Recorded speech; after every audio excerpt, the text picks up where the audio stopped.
안녕하십니까. 이주영 법무사입니다. 개인회생을 진행할 때 채권자 목록을 빠지지 않게 기재하는 것이 중요하죠. 만일 채권자 목록에 채권자를 누락하는 경우에는 그 채권자의 빚은 전부 갚아야 되는 상황이 됩니다. 이번 시간에는 채권자가 누락이 되는 경우에 채권자 추가는 언제까지 가능한 것인지에 대해서 알아보겠습니다.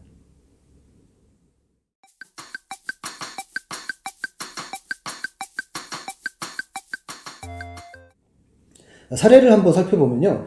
신청인의 경우에는 개인회생을 진행해서 개시결정이 되었습니다. 근데 개시결정이 되면서 이제 채권자 집행기일이 지정이 되었는데요. 채무자는 최근에 채권자 목록에 없는 채권자로부터 독촉장을 받게 됩니다. 이에 채무자는 누락된 채권이 있음을 알게 되었고 채권자를 지금이라도 추가할 수 있는지 상담해 오셨습니다. 개인회생을 진행할 때 채권자 목록에 기재하지 않으면 어떻게 될까요? 채무자가 개인회생 채권자 목록에 채권자를 기재하지 않으면 누락된 채권자는 개인회생 진행과 상관없이 강제 집행을 할 수가 있습니다. 채무자는 일정 기간 동안 변제금을 다 납부하면 누락된 채권자에 대해서는 면책의 효력이 미치지 않습니다. 채권자 목록에 기재되지 않은 채권자는 채무에 대한 권리를 계속 보유하게 되는 것이고요. 만약에 집행권한이 있다면 그 집행권한에 기해서 채무자가 개인회생을 통해서 면책을 받더라도 누락된 채권자는 계속해서 집행하고 채권을 받아낼 수가 있는 것이죠. 결과적으로 채무자의 개인회생 진행에도 영향을 미치게 됩니다.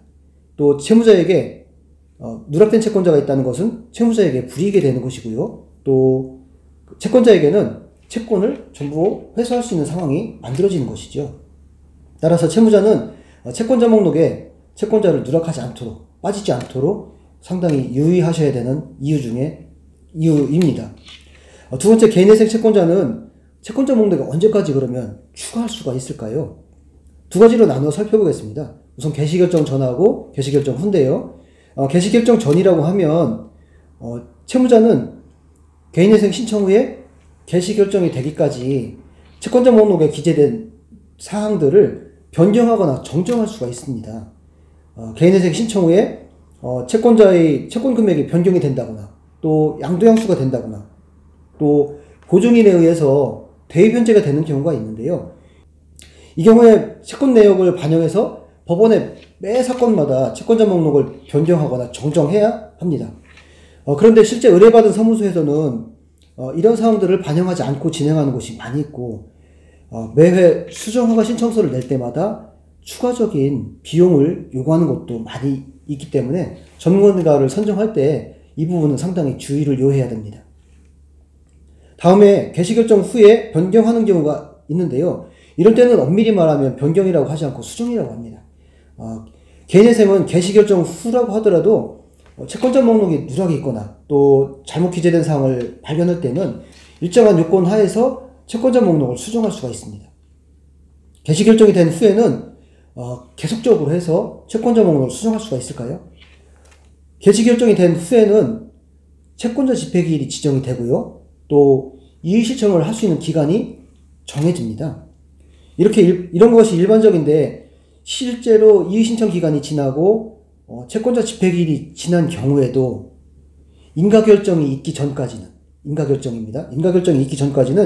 채권자 목록을 수정할 수가 있습니다.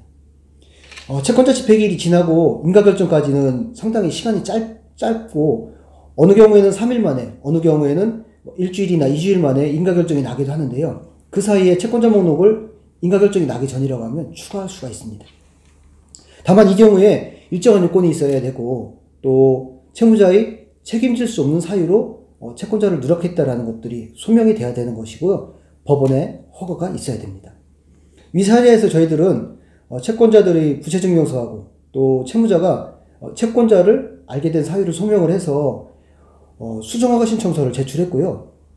재판부에서는 이를 허가한 후에 다시 이의신청 기간을 지정하고 채권자 집행기일을 다시 연기해서 지정을 하게 되었습니다. 이처럼 개인회생은 채권자를 빠지지 않고 진행하는 것이 중요하고요. 신청 이후에도 추가로 진행해야 하는 많은 절차들이 있기 때문에 이를 체계적으로 진행할 수 있는 전문가와 절차를 같이 진행하는 것이 중요합니다. 이상 채권자가 누락된 경우에 채권자 추가는 언제까지 할 수 있는지 또 이 사례를 통해서 실체적으로 알아보았습니다. 감사합니다.